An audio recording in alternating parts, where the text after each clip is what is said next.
Right. So for the students, the prelude is that you have a patient who is a potential surgical candidate, right? And as a medical oncologist, you have been given the responsibility in the MDT to plan the best systemic therapy, and we are all we. I mean, that's where actually you can make maximum impact, because here the goal is saving lives. Yeah, it's not prolonging life, but producing cure.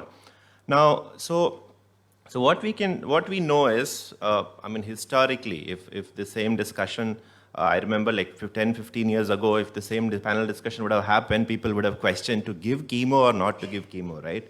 Is the risk worth the benefit, right? And today, then the discussion went from there to, okay, what chemo? People figured out chemo is useful. Then the discussion was, okay, which agent? Give it before surgery or after surgery? And then the discussion has evolved into the previous panel discussion you saw, okay, what is the role of these targeted therapies, especially in molecularly driven cancers? And now today we're going to focus on, does checkpoint inhibitors belong here, right? Do they really make an impact? If you actually see in across cancers except melanoma, do we have an overall survival benefit in any other solid tumors for immunotherapy? Yeah, so it's still early days. We're seeing we're still kind of learning a lot of things. So hi. So Dr. George, we just started. We just started. So we're discussing early lung cancer. So the first question probably I'll put to you straight away. You had a long experience of working at probably one of the busiest cancer centers. So is this what kind of early lung cancers do we really see in India? So because when we talk about stage, right, on your screen you see the chances of local failure or distance failure is totally dependent on the stage. So in our practice, what do you see generally? It's a very small proportion. So just to give you an idea of what we see at Taraba model, it's around 2,400 lung cancer patients registering every year. We used to operate on 150, and 30% of those would be N2. Would receive neoadjuvant. We did not give neoadjuvant for the others. Correct. So probably in a year we would see 10 to 20. So do you see node negative lung cancers Yes. after surgery? But that will be like single digit, right? T1 is probably around single digit, right? But node negative more than that. Right. And so for the students on your screen, you can see, right? So if you have like a stage, the moment it's node positive, your chances of distant relapse is almost 40 to 60%, right? And so, but on these trials, when you see these numbers may be a little different. So that's point number one, which you have to look at when you analyze different things. Now, before we get into the systemic therapy, if I make a statement saying surgery alone does not cure most lung cancer, would you agree? Priya, would you agree that surgery alone would not cure most of the lung cancer? So, on the other hand, you do surgery, I mean, relapse is inevitable for most. Most of the lung cancers, yes, because we again end up having very few very early lung cancers detected. Right. So in most of them, yes, we would need a combination, but in very select few, very early stage, we may get away with only surgery. Right. So therefore, and when they relapse, like the relapse is, I mean, when we look at, like, for example, indolent cancer like thyroid or breast, if there's a local relapse, that you can still salvage. But how is it in lung cancer? To the radiation oncologist, if there is a relapse in the mediastinum, can you cure that patient? So I think yes. So if the patient has received the surgery or maybe plus minus the adjuvant or neoadjuvant chemotherapy, if the relapse is in the mediastinum, we can definitely salvage that, and there are good local control as well as the PFS. So when we do concurrent chemoradiation, yes. how does that translate to long-term survival for a patient with relapse? Long-term survival will not be very great, because these are the patients that are very high risk for the distant metastasis, because they are already relapsed in the mediastinum. So the overall survival may not be more than. So can we assume that? Can you assume that? So I mean, what I'm coming to is, can we look at, say, relapse-free survival or event-free survival is a good surrogate for overall survival, because a relapse inevitably means no cure and death. I can say that it might be a good surrogate, because if the patient has relapsed more than 3 years after, or maybe 2 or 3 years after, then he might have, or he or she might have a good overall survival. But if the patient is already relapsed within 1 year, then we know that it's not a good biology. So because even after the neoadjuvant chemotherapy or adjuvant chemotherapy, the patient have relapse in the mediastinum or wherever it is. Right, right. So I'll get to the medical oncologist later. Let's just clear off the early stage. Now, as Sir said, most of our patients have N2 disease, right? Some of them have It's around 30% of all operable patients would be have L2. have. I tend to disagree with Priya in the early stage. If you look at the ILCAP data, which is the screening trial, if you had a T1 lesion and a resection, you had a 10-year possibility, a 90% chance of surviving 10 years. Now, at some point they would recover, but it's a small proportion. But in a very early stage lesion, less than 2 centimeters, I don't see the point in giving chemotherapy to or systemic therapy to Right. everyone. So maybe exactly what I I said. can get to Dr. Bakshi. That's exactly what I said actually.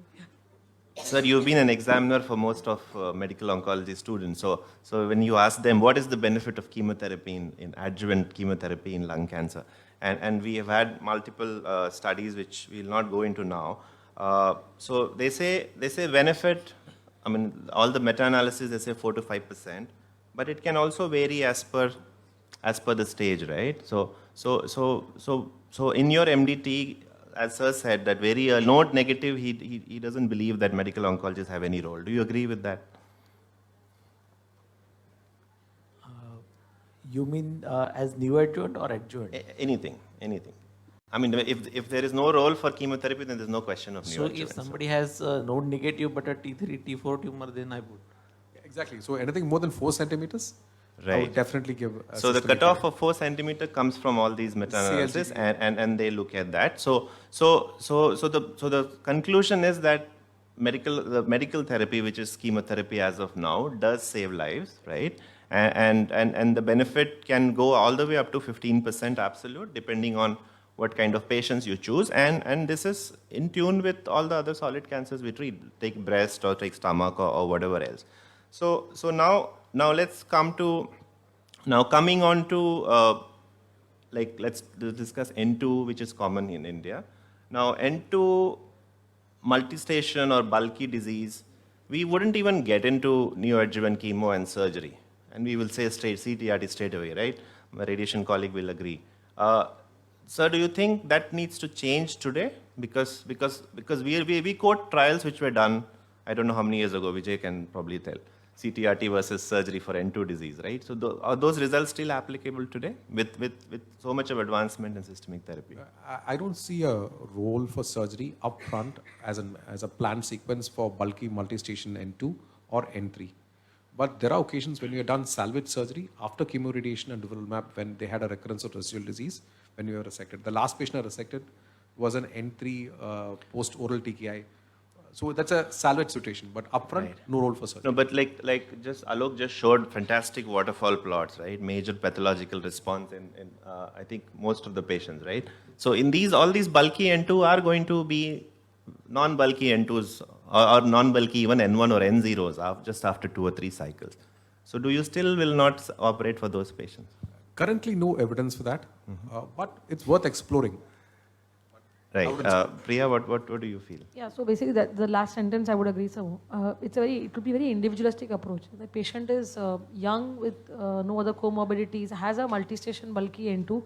I would rather prefer to discuss it in MDT and see whether we can offer some kind of surgery to that patient, or it's worth exploring. So any contradictory views from the I agree with because Dr. they're taking your patient in the MDT. No, yeah, they can't take that. As far as the current evidence is concerned, if you see the SPATU trial that was published in JCU in 2015, and the recent long-term data was published in WCLC 2022, the 5-year overall survival with the NECT followed by CTRT was approximately 44%, even without the immunotherapy. And now with the Pacific trial, which only consisted of stage 3 and 3B, the 5-year overall survival is approximately 43%. We are aware that the immunotherapy are coming into the picture, but we still not have the long-term data. We are still considering for the the MPR or the PCR rate. But if you see the PCR rate also with the immunotherapy, so versus the neoadjuvant radiation therapy, you have a PCR rate of approximately 40% with radiation therapy versus the. So your argument is chemo, radiation, and immuno. Put together these 3 modalities is as good as surgery, chemo, and immuno. Correct? Immunotherapy will change the practice as far as the selection criteria is concerned. Right. So, yes. I agree with both. I think this is standard of care, but like Priya said, it has to be decided on a case-to-case basis. The patient I operated yesterday was an N3, but I sent it to 3 different medical oncologists for a concurrence before operating, because I don't think it can be done by a single surgeon being a cowboy. Right. and No, a so I'm not making it up. Even just last week we had a patient N2 large and in CR after 3 cycles, and the surgeons are saying I'm little hesitant to operate because to begin with it was bulky N2. Madam, No, I mean, we're going to get into these problems very Absolutely. commonly. No, So absolutely. But to come back to the first point about Checkmate 816, so for Checkmate 816, my understanding is they had to be upfront clearly resectable. Correct. So they didn't try to convert Correct. borderline resectable to resectable. So that's one thing. But I totally agree. I think the biology is changing. I think our decision about whether the patient requires surgery or not at all. and Dr. like George we will have agree, been doing for upfront esophagus would resectable be can a- also vary from institution to institution. Yes, yes. Right? So that's Yeah. that's the importance of an MDT. As in, I think you need concurrence between at least 2 or 3 different specialties before going ahead with treatment in such a complex scenario, which is evolving so fast. Right. So madam, if this patient comes to MDT, I mean, you agree, in the previous panel discussion, we discussed a lot of mutations and uncommon mutations. But do we really need to do all these molecular tests for somebody who is not metastatic? You can take both the views, to do or not to do. Yes, to do. So, do I need to do a whole exome sequencing? No. Do I need to do PDL1? So, the basic thing I think, at least as of today, is we need PDL1, we need EGFR, we need ALK. At least these 3 we need. It's changing though, I think, when we get alchemist result and whatever other things are going on. But for now, we need at least these 3 basic. So if we have an EGFR or an ALK, would you not consider, sir, Ashish Bakshi sir, do you not consider this patient for IO at all? Yes, I will not consider them. Okay, The so trials have excluded it, and in fact, because I think feel that 816 did not have it, but is- if you see the Atizo, the IM power, they had it. So it is not so clear as of now. But in general, we know that those are the groups which do not respond very well to immunotherapy. So there is no point actually.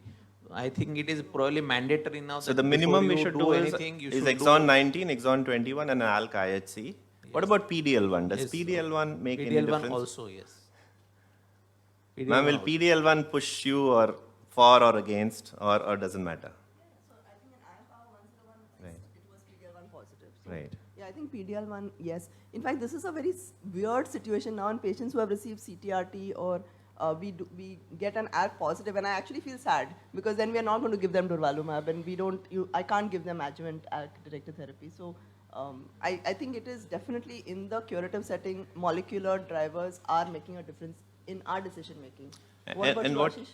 So you're not off the hook. No, I'm the moderator, so I have to be like not biased. So sir, like, and also other question I had was, do we all give carboplatin based treatment for these patients? And because the Checkmate 819 had both carboplatin, yeah. So are we okay with that thing? Because many centers would say, if not eligible for cisplatin, like we say for bladder cancer, we will not even consider chemo. Go for surgery straight away.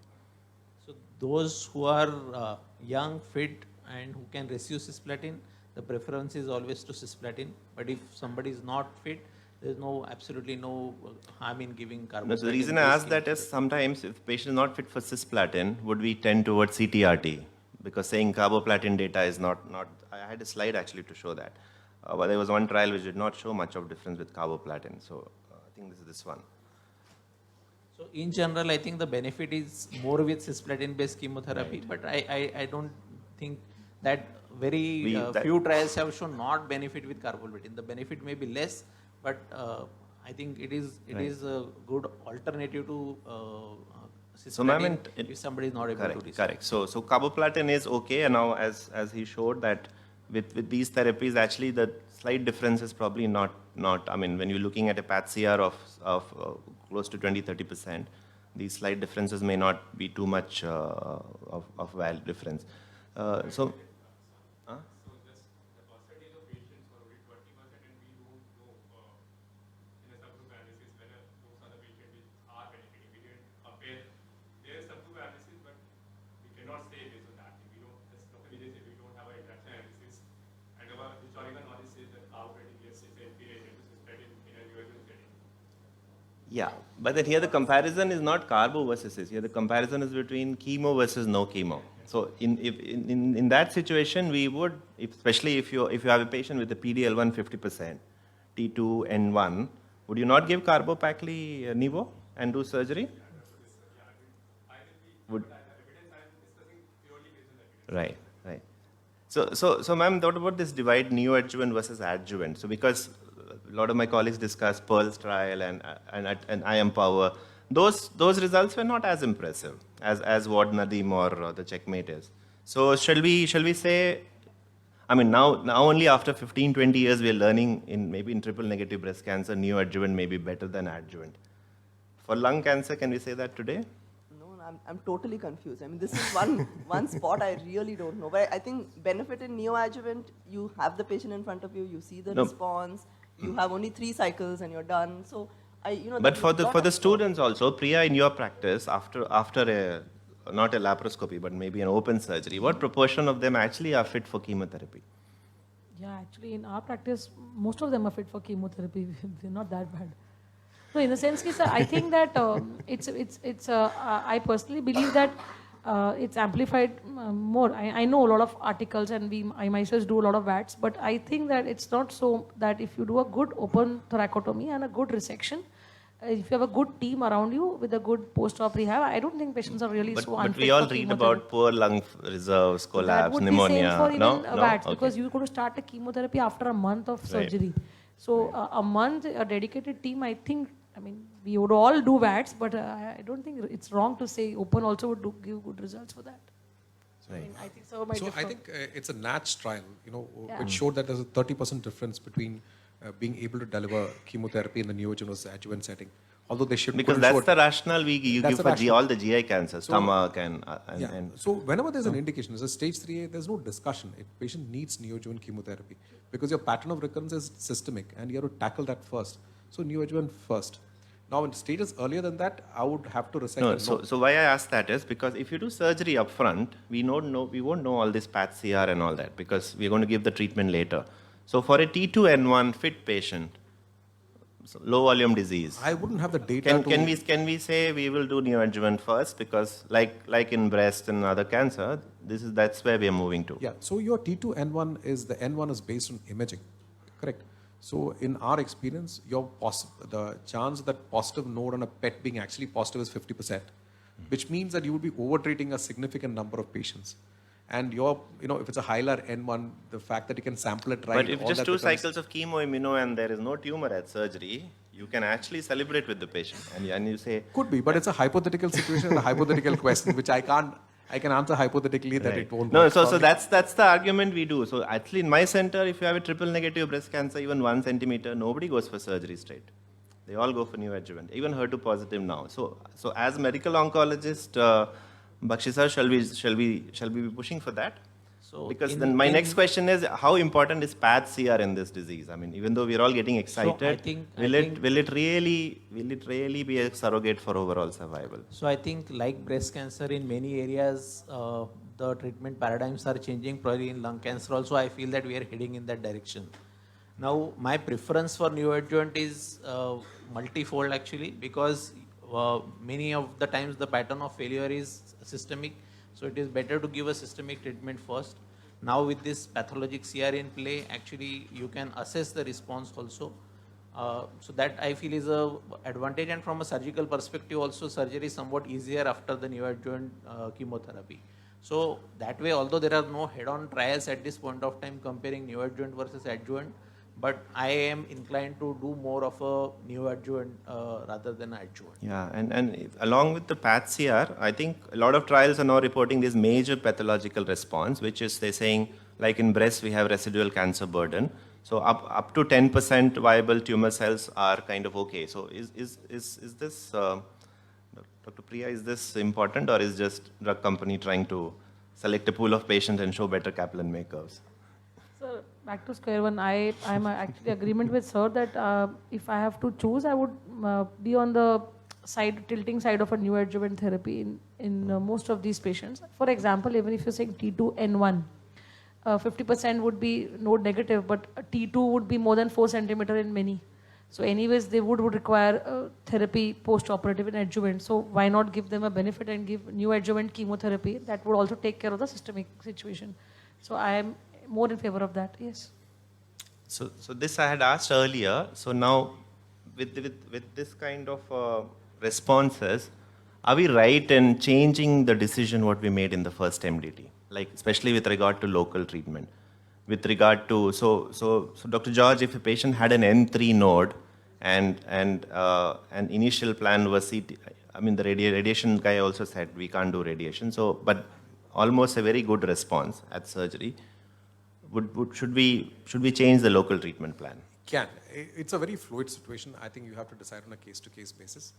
With the emerging data, Gomez et al., DiPalma, on local consolidative therapy after systemic treatment, I think you should entertain the thought of either surgery or chemoradiation in that situation for local consolidation. But then if you do that, will there be any patient where you would want to give post-op RT? It's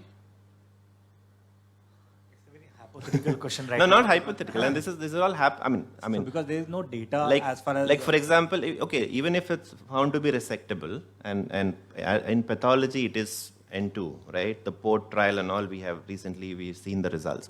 So what is your take on that? I mean, this is a patient who began with bulky N2, and we went ahead in this surgery, and still not bulky, but still N2.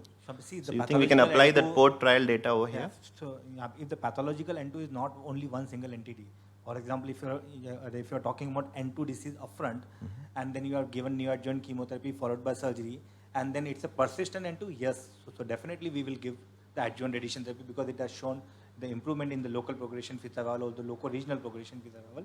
But if the patient does not have an N2 upfront and now is a PN0, I would not recommend that. And apart from this two scenario, if there are multiple station node positive and with ENE, then yes. Right. But there is no data to suggest any robust data. There is no suggestion for the post-operative RT after the publication of the lung art trial. Right. So the message is we should not get into a situation where we will have to do post-op RT because that adds to morbidity and problems. Now, while the previous panel discussion was going on, I had a question, right? See, a lot of the time when we are initial EGFR ALK test is negative, but when you send NGS, you do find uncommon mutations. And suppose you find an NTRK fusion or a MET exon 14. And so in that situation, is it wise for us to not to get into this expensive immunotherapy right from cycle 1? Can we just give the chemotherapy cycle 1 and keep immunotherapy for cycle 2 to 4? PD-L1 is strong positive, I think we should consider for immunotherapy, and mutation should be negative. Sensitizing mutation. Exactly, but sometimes PD-L1 can be 80% and the patient can have a fusion, which we know they'll have very low TMB. Right? So in that situation, would you really, I mean, that's again a hypothetical situation, probably just chemotherapy. But I do it a lot of the time because especially when it's a big money, right, ma'am? So ma'am, what do you feel? We wait for NGS and give this expensive therapy to only somebody who is very likely to benefit. So I think this is a small proportion of patients, but your point is well taken. We are completely in a data-free zone. So we know EGFR ALK does not, the neoadjuvant adjuvant immunotherapy doesn't work. Does KRAS probably is fine, you would give it. MET perhaps is fine. For the others, if you ask me an NTRK or a ROS, I really don't know. I mean, my gut feeling would be no, don't give it, but it's without any basis. As of now, you would not wait for that. Okay. And okay, so maybe the last set of, how much time we have? 20 more minutes, okay. Okay, so now if you look at this EFS and OS curve, this 819, this did not have an adjuvant component, right, Alok? This trial? Yes, so this does not have an adjuvant component, right? And this is not only lung. We have seen this even in triple negative breast cancer, in melanomas, and a lot of other cancers, right?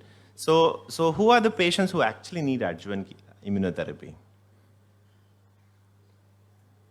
Again, as we said, difficult question, but what do the panelists feel? Maybe if we end up giving immuno plus chemo and... So we have given chemo-immuno. You have one patient PATS here. You have one patient residual bulky disease. Who is the patient who needs adjuvant? I think bulky residual disease, nodal disease, I will end up giving adjuvant immuno. PAT-CR patient, maybe I'll just keep on observation. Bakshi I sir? don't have it. I don't think so. There is really good evidence to kind of Right. back up that practice. Right. So probably one could do that. So it may be prognostic information, but it may not be predictive. Like even So the I think probably trials are going on. Probably the Mermaid trial and many other trials are going on, which are kind of trying to answer that question. But at this point of time, I don't think so. We have any answer. so at this point in time, all of us with the patient with residual disease, we will not want to. So Maybe at that's that why- point we'll be desperately be doing NGS and looking for. Actually, that's why I said that probably we are the same way like it evolved in breast cancer. How much should be the duration for giving immunotherapy? How many cycles you should give? Who should receive it? All these answers probably will get over the next 5 or 10 years. Right, Today so- we don't have those answers. So you discussed this Mermaid trial, which is actually looking at cell-free DNA and looking at minimal residual disease kind of a thing. But from a practical perspective, Vanita ma'am, I think it'll take us how many years to get there, to get this technology with us? ctDNA, I think they did ctDNA. ctDNA is very much feasible in India. So, but only thing is that to imply it in clinical practice today is something that one won't recommend. Except outside a clinical trial, it is not advisable. Right, right. And so what about this thing about why are the adjuvant results not so great? What is my panel feel on, especially if you look at the pearls, it was a negative trial, right? And the pearls, I think somebody presented that data in PDL1 more than 50%, where you expect them to do well, they actually did not do well, right? So any I guess the theoretical reason is that when you have the tumor in place and you have more neoantigens and it's more efficacious. This is entirely theoretical. Yeah, so there's some science to that. I mean, if you all remember, followed last ASCO, in melanoma, they have done a trial before surgery versus, pre-op pembro followed by surgery for a node-positive melanoma as compared to adjuvant pembro. Everybody got pembro. But there was a clear benefit for the pre-op group. So what madam is trying to say is you need tumor in place, you need lymphatics in place for the priming to occur. And maybe these people mount a better immune response. All these are, I mean, we have seen that in melanoma. Hopefully one day somebody will do a neoadjuvant versus adjuvant trial. Not very soon, but that's something which we can. Then.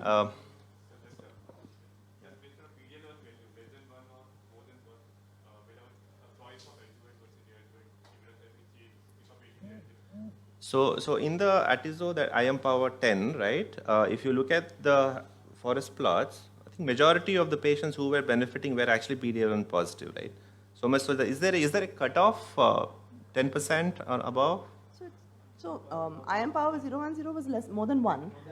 However, I think that at this recent ESMO, there was a presentation about the differentiation of the PD-L1. So PD-L1 1 to 49 and more than 50. So the ones more than 50 had the Correct. bulk So, of and the even benefit. there, so when you say more than 1, it includes more than 50.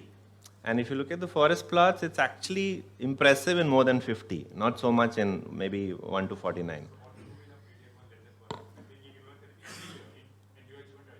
I mean, if you ask me, I'll say I'll not give anybody adjuvant immunotherapy. If at all I have to give somebody, I'll give neoadjuvant, right?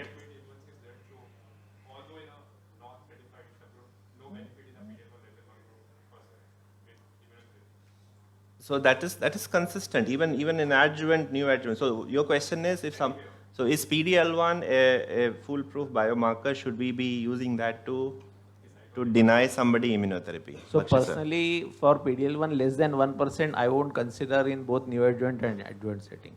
I mean, that's my take on it. It's an imperfect marker, but then I think that's the best we have. Yeah, I don't know in lung cancer, but I'll tell you an interesting thing. Just last week I had a patient with a gastric cancer, PD-L1 negative, metastatic disease, HER2 positive.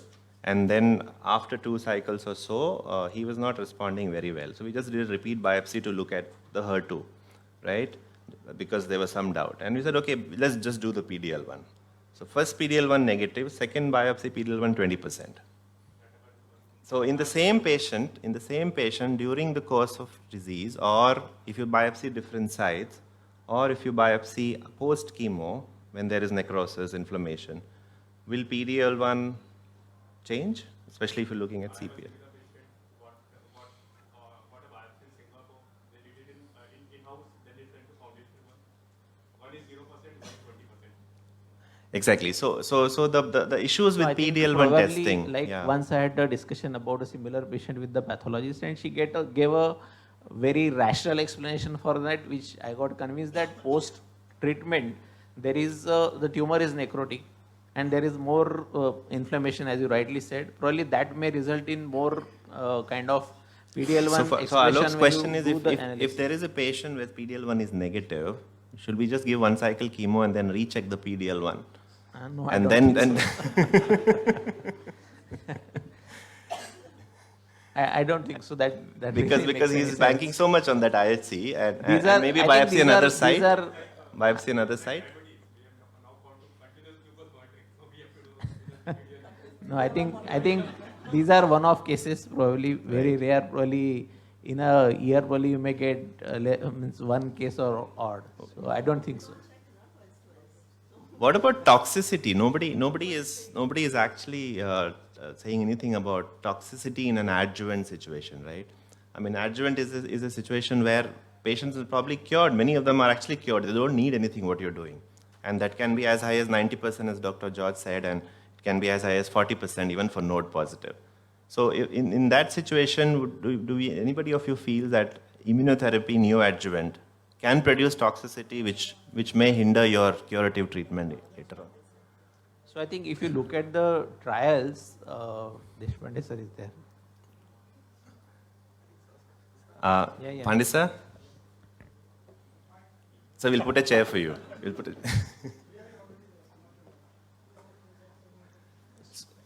So like as medical oncologists, we have seen, So I right? think A if lot you of look at patients after 1 or 2 cycles have issues. Sometimes they're not even fit to continue the immunotherapy. So I think if you look at the trials, probably the percentage are just less than 5%. So most of the patients were able to actually indeed go ahead with the surgery. But with regards to the adjuvant, if you look at the percentage, they have said probably 20% had to discontinue due to toxicity. So which is again substantial toxicity actually. I have a question for Vanita actually. As in, what's our rates of completion of adjuvant chemotherapy? It's not too bad actually. I think most of them receive it quite okay, no? 70-80% would be 70-80%, which Um, pretty decent as yeah. compared to neoadjuvant. What's You the ask scene? me adjuvant or neoadjuvant? Neoadjuvant versus adjuvant in our setting? Neoadjuvant to almost everybody would Almost complete, every. So other one is around 80% is what you would say. I think that in terms of toxicity, at least in the neoadjuvant setting, so that we have that head-to-head of the chemo versus chemo IO, there was really no difference. In fact, all of the toxicity was driven by the chemo. I think more than the toxicity was the PD.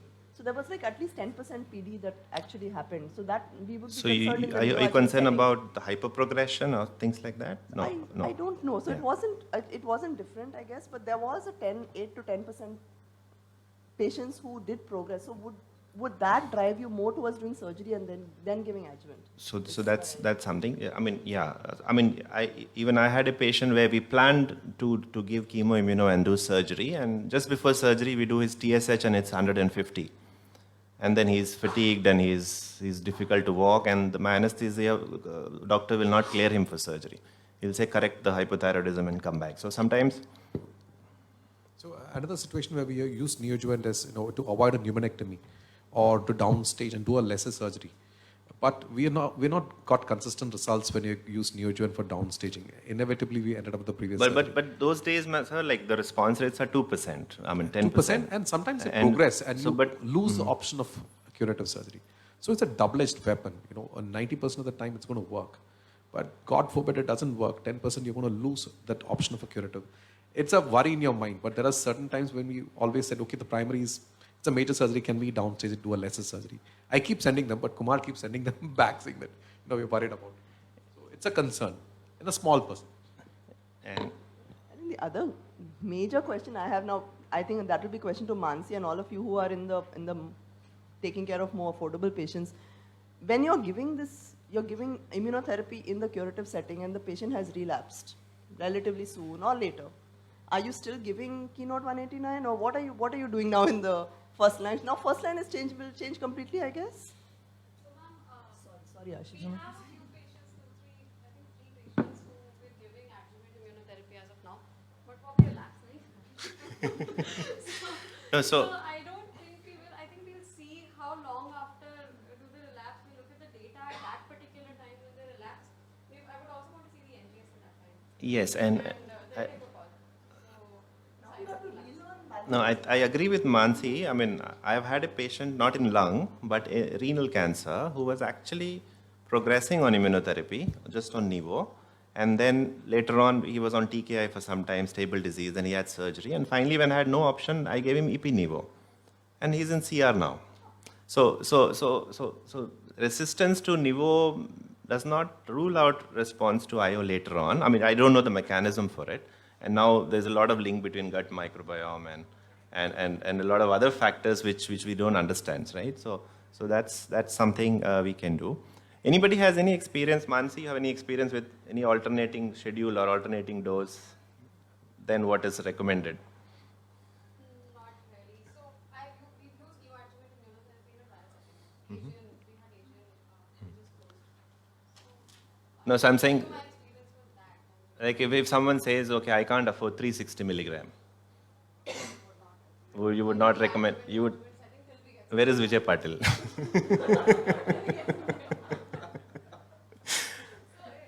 usually, I mean, it's a very generalized thing that I'm saying. Right. I'm not hard and fast for every patient, but Right. say if we're giving treatment out of trial, Dr. Akhil, private setting, do you think patients who afford immunotherapy usually, I mean, right. then they will be very well read and they will go to those US doctors and ma'am. But isn't it the other way around? Somebody who can't afford comes and tells you, doctor, I want immunotherapy. And then do you discuss, in Varanasi, would you discuss? There is two situations. A situation where a patient is upfront resectable, where a patient requires neoadjuvant chemotherapy. This is not working. So would you use maybe 40 milligram into 4? In a situation where I have to use neoadjuvant chemotherapy at least, there, if a patient cannot afford 360 milligram Nivo, I will add 40 mg. You would add. Somebody with a But- PDL1 of 50%, Yes. squamous cancer, right? But at that situation, I will take decision based on whether patient is upfront resectable or not. If upfront resectable, the patient will go for surgery. But if patient is not upfront resectable, bulky N2, I will add. I'm sure Nivo. Vijay will already have some trial running on this, no? Do we have, ma'am, anything, any work going on? No, there was a lot of discussion in our, and now George is outside the DMG, so I can say that, and our hospital did not think it was an appropriate. Let's leave it at that. Okay, all right. Right, okay, so I think we have had a good discussion. From students, any questions? Are you more confused, or is it better now? I want to ask something now. I'm still totally confused. So what is it? Neoadjuvant immunotherapy, chemotherapy? Is it adjuvant? What, you have to give us an answer. You can't just leave us hanging. So my take on it, the data neoadjuvant looks definitely much better, and all those patients are having fantastic responses. Some of them, which may be borderline resectable, are going to become resectable. Surgery is safe. You can stop after surgery, right? So the cost is less, and those EFS curves are the best we have seen as compared to the adjuvant curves. These EFS curves are the best we have seen. I agree that this is just median follow-up is not even 2 to 3 years. Next 2 to 3 years, we will probably have the exact figures. But in a disease like lung cancer, where you feel, as Akhil was saying, that risk of relapse is significant, this is an option which I don't think should be denied. Appropriately selecting patient is important, doing the NGS, doing the PDL1, and many times I would say wait for the second cycle, get the whole NGS, and then decide. We need to wait for the mature data for OS also, because only in the pre-specified analysis, only stage 3 patients in a subgroup are seems to be benefiting, not stage 1B or 2. In checkmate 816, we need to see at those interactions. And we also have to think for the OS, because a lot of these patients, when they relapse, especially when they are in countries where immunotherapy is available, they're going to get immunotherapy. And we also know what is the 5-year survival with Nivo or Pembro in a PDL1 more than 50, right? That's quite good, right? So that's again, was that an explanation, like maybe like in the Pearls trial? Like for a stage 1 more than 50%, you can say his risk of relapse is only 20%. When he relapses, I can probably give him immuno. But that was a DFS data only. DFS was different. If OS were different, we could have explained that way, Right. but not DFS. So the take home is that every patient is special, every patient is different, right? You cannot put this trial on one patient and say you should take whatever this trial says, right? And you have to kind of debate, discuss with pathologists, radiation therapists, surgeons, and patients' preferences and finances. Yeah. Yes, sir. Okay. So thank you. Yeah.